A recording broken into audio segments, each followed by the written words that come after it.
Hello everyone, कैसे हैं आप सब। तो आई होप आप सब बहुत अच्छे होंगे, खुश रहिए और अपना बहुत सारा ख्याल रखिए।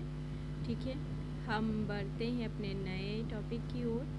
आज हम आप सभी के लिए लेकर आए हैं करंट अफेयर्स, जो कि 31 अगस्त 2022 के हैं। ठीक है, इस ऐप के माध्यम से हम आप सभी को पढ़ा रहे हैं। जब टाइम मिलेगा तो हम आपको किसी और माध्यम से भी पढ़ाएंगे। ठीक है, क्योंकि अभी तो पेपर हो रहे हैं सबके, तो आप सभी भी तैयारी कीजिए, मैं भी तैयारी कर रही हूँ। ठीक है, तो जिसने अभी तक मेरे चैनल को सब्सक्राइब नहीं किया, प्लीज़ मेरे चैनल को सब्सक्राइब करें और साथ में लगी घंटी को दबाएं, बेल आइकन को प्रेस करें। लाल कलर का जो सब्सक्राइब लिखा है उसको दबाएं, फिर साथ में लगी घंटी को दबाएं और लाइक करें। कमेंट करके बताएं वीडियो पोस्ट करके कि आप सभी के अभी तक कितने आंसर सही हुए हैं। मैं जो भी प्रश्न ला रही हूँ आपको अभी तक आप सभी को नहीं मिले होंगे, कहीं एक ही वीडियो में इतने सारे प्रश्न उत्तर नहीं मिले होंगे। तो प्लीज़ मेरे चैनल को सब्सक्राइब करना बिल्कुल मत भूलें, साथ में लगी बेल आइकन को प्रेस करें, लाइक करें, कमेंट करें और शेयर करें। तो चलते बढ़ते अपने प्रश्नों की ओर। मन लगा कि पढ़ाई कीजिए। ठीक है, ऐसे प्रश्न आपके सभी पेपरों में पूछे जाएंगे, जितने भी करंट अफेयर्स आपके ऐसा कोई पेपर्स नहीं बना है जिसमें ना पूछा गया हो। करंट अफेयर्स के पेपर क्वेश्चन आपको हर पेपर में देखने को मिलते हैं, चाहे वो CPSC हो, चाहे UP-SSC हो, चाहे पुलिस कांस्टेबल हो, चाहे MDS हो, चाहे CDS हो, चाहे CDS हो, कोई भी मतलब आज जितने भी प्रश्न हैं, जितने भी पेपर्स होते हैं ना, ठीक है, उन सारे पेपरों में आपको ये प्रश्न देखने को मिलेंगे। तो प्लीज़ ध्यान से वीडियो को देखिए और पसंद आए तो अपने दोस्तों को भी शेयर कीजिए। ठीक है, बढ़ते अपने प्रश्न की ओर। हाँ, मैं आपको इस वीडियो के माध्यम से प्रश्न उत्तर और उसके साथ ही जुड़े तथ्यों को भी बताऊंगी। ठीक है, जिससे आपको इजली सब याद रहे और आप आराम से पेपर को प्रिपेयर कर पाएँ। ठीक है, और अच्छे से अच्छे परसेंटेज ला सकें। इस बार 100% मार्क्स लाना है। ठीक है, पेट में, तो आप सभी मन लगा के पढ़िए। हाल ही में जूता और चमड़ा उत्पादन नीति 2022 लॉन्च करने वाला पहला भारतीय राज्य कौन बना।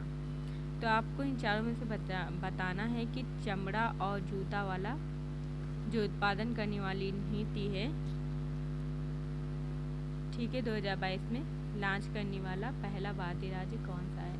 तो ये है तमिलनाडु। ठीक है, इससे जुड़े तथ्य हैं कि तमिलनाडु में फुटवेयर और चमड़ा क्षेत्र उत्पादन में अपनी फुटवेयर और चमड़ा उत्पादन नीति 2022 लॉन्च की है। राज्य के राष्ट्रीय चमड़ा विनिर्माण उत्पादन में 26% और निर्यात में 48% का हिस्सा है। अगले प्रश्न की ओर बढ़ते हैं। हाल ही में अंतर्राष्ट्रीय क्रिकेट के सभी सफल तेज गेंदबाज कौन बने। ऐसे प्रश्न आपको हर प्रश्न पेपर में देखने को मिलेंगे। ठीक है, कि हाल ही में अंतर्राष्ट्रीय क्रिकेट के सबसे सफल तेज गेंदबाज कौन है, तो लिप जेम्स हैं। आपको ये भी देखने को मिलेगा कि क्रिकेट किस देश का राष्ट्रीय खेल है, तो ये इंग्लैंड का है। आप सभी को याद रखना है। ठीक है, क्रिकेट में कितने खिलाड़ी होते हैं ये भी याद रखना है। इंग्लैंड के जेम्स एडसन। हाँ, आप सभी कमेंट में बताइएगा कि क्रिकेट में कितने खिलाड़ी होते हैं। ठीक है, इंग्लैंड के जेम्स एडसन अंतर्राष्ट्रीय क्रिकेट में 950 विकेट पूरा करने वाले पहले तेज गेंदबाज बन गए हैं। ठीक, उन्होंने दक्षिण अफ्रीका के खिलाफ दूसरे टेस्ट के तीसरे दिन यह ऐतिहासिक उपलब्धि हासिल की। उन्होंने ऑस्ट्रेलिया के ग्लेन मैकग्रा 1949 विकेट का रिकॉर्ड तोड़ा। अंतर्राष्ट्रीय क्रिकेट में सबसे सफल गेंदबाज श्रीलंकाई स्पिन जादूगर मैथिया मुरलीधरन।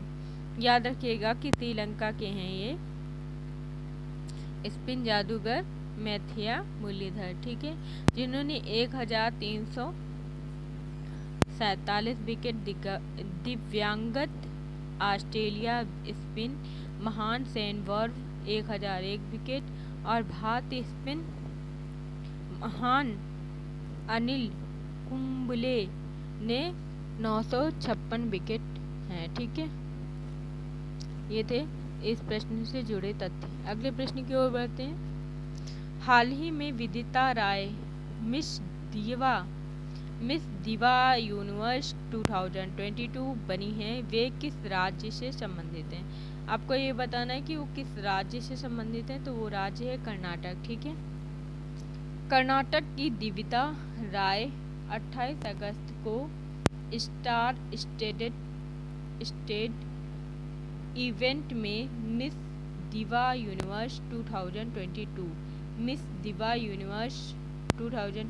बनी, ठीक है। Miss universe 2021, miss universe 2021।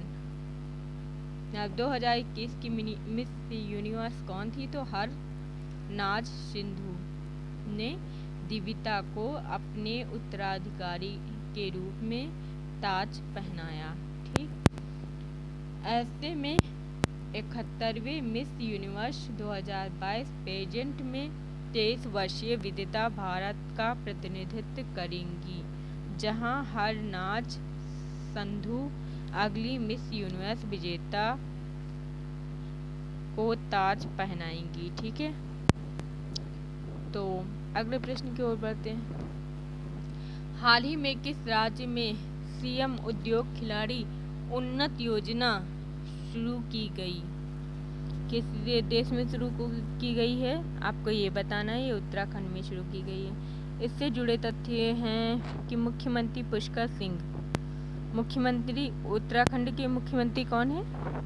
तो बता सकते हैं कि मुख्यमंत्री पुष्कर सिंह धामी ने राष्ट्रीय खेल दिवस पर प्रदेश में मुख्यमंत्री उदीयमान खिलाड़ी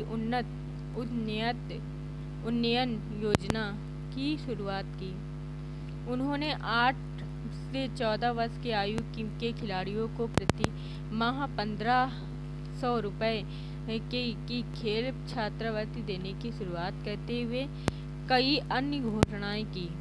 मुख्यमंत्री ने कहा कि राज्य में खेल विकास निधि की स्थापना की जाएगी। इसके साथ इसके तहत प्रत्येक जिले में 8 खेल प्रशिक्षकों की नियुक्ति होगी। मलखंड खेल को नीति में शामिल किया जाएगा। इसके साथ ही खेल विभाग में अनुबंध रखे प्रशिक्षकों को भारतीय खेल प्रशिक्षण प्राधिकरण के अनुबंध शिक्षकों के नाम मानदेय दिया जाएगा, ठीक है। तो अगले प्रश्न की ओर बढ़ने से पहले कहूँगी कि जिसने भी अभी तक मेरे चैनल को सब्सक्राइब नहीं किया है, प्लीज़ मेरे चैनल को सब्सक्राइब करें, लाइक करें, कमेंट करें, शेयर करें और बताएं आप सभी को वीडियो कैसी लगी, ठीक है, ताकि मैं अगली बार और अच्छे से वीडियो लाऊं, ठीक है। और जिसको भी मेरे प्रश्नों के उत्तर नहीं पता है वो ध्यान से पढ़ें, ठीक है, क्योंकि करंट अफेयर्स हर पेपर में पूछा जाता है। ये कभी ऐसा नहीं होता कि ना पूछा जाए। जीएस जीके, ठीक है, ये जरूर पूछे जाते हैं। इनसे क्वेश्चन आना ही आना है, तो बहुत अच्छे से पढ़िए, ठीक है। इससे जुड़े तथ्य भी मैंने बताए हैं।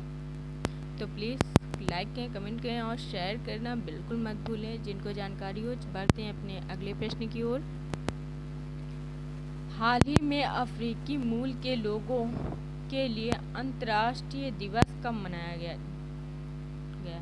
अंतर्राष्ट्रीय मतलब अफ्रीकी मूल के लोगों के लिए अंतर्राष्ट्रीय दिवस 31 अगस्त को मनाया गया, ठीक है। इससे जुड़े तथ्य क्या है कि संयुक्त राष्ट्र 31 अगस्त 2022 पर अफ्रीकी मूल के लोगों के लिए अंतर्राष्ट्रीय दिवस मनाया जा रहा है। बता दें, संयुक्त राष्ट्र का उद्देश्य विश्व भर में अफ्रीकी डायस्पोरा के असाधारण योगदान को बढ़ावा देने और अफ्रीकी मूल के लोगों के खिलाफ सभी प्रकार के भेदभाव को खत्म करना है। संयुक्त राष्ट्र महासभा ने दिसंबर 2022 में अफ्रीकी मूल के लोगों के लिए अंतर्राष्ट्रीय दिवस की स्थापना के प्रस्ताव को अपनाया गया था। ठीक है, अगले प्रश्न की ओर बढ़ते हैं। हाल ही में अंतर्राष्ट्रीय वेल सार्क दिवस 2022 कब मनाया गया? तो सार्क दिवस मनाया गया है 30 अगस्त को। आप सभी को याद रखना है कि 31 अगस्त को अफ्रीकी मूल अंतर्राष्ट्रीय दिवस मनाया गया है और वेल सार्क दिवस 2022 30 अगस्त को मनाया गया। ठीक है, आपके पास है। अंतर्राष्ट्रीय वेल सार्क दिवस का हर साल 30 अगस्त को मनाया जाता है। वेल सार्क के महत्व और इनके संरक्षण के बारे में जागरूकता फैलाने के लिए अंतर्राष्ट्रीय वेल सार्क दिवस बनाया जाता है। भारतीय वन्य जीव न्यास वेल सार्क बचाओ अभियान शुरू करने जा रहा है। यह अभियान कर्नाटक, केरल और लक्षद्वीप में चलाया जाएगा। मेक्सिको के इस्ला होलबॉक्स द्वीप में अंतर्राष्ट्रीय वेल सार्क सम्मेलन 2008 में से प्रत्येक वर्ष यह दिवस मनाने की शुरुआत हुई थी। तो अगर पूछा जाए कि वेल सार्क सम्मेलन 2008 मतलब वेल सार्क सम्मेलन किस वर्ष सबसे पहले बार कब शुरुआत हुई थी, तो आप बता सकते हैं 2008 से। ठीक है, अगले प्रश्न की ओर बढ़ते हैं। निम्नलिखित में से किस भारतीय राज्य में दुनिया का सबसे बड़ा धार्मिक स्मारक तैयार किया जाएगा? तो ये तैयार किया जाएगा, दुनिया में धार्मिक स्मारक तैयार करना है तो ये पश्चिम बंगाल में है। ठीक है, पश्चिम बंगाल में दुनिया का सबसे बड़ा धार्मिक स्मारक तैयार किया जाएगा। ठीक है, इससे जुड़े तथ्य हैं कि विश्व में सबसे बड़ा धार्मिक स्मारक बनने के अलावा पश्चिम बंगाल में वैदिक तारामंडल का मंदिर एवं इंटरनेशनल सोसाइटी ऑफ कृष्णा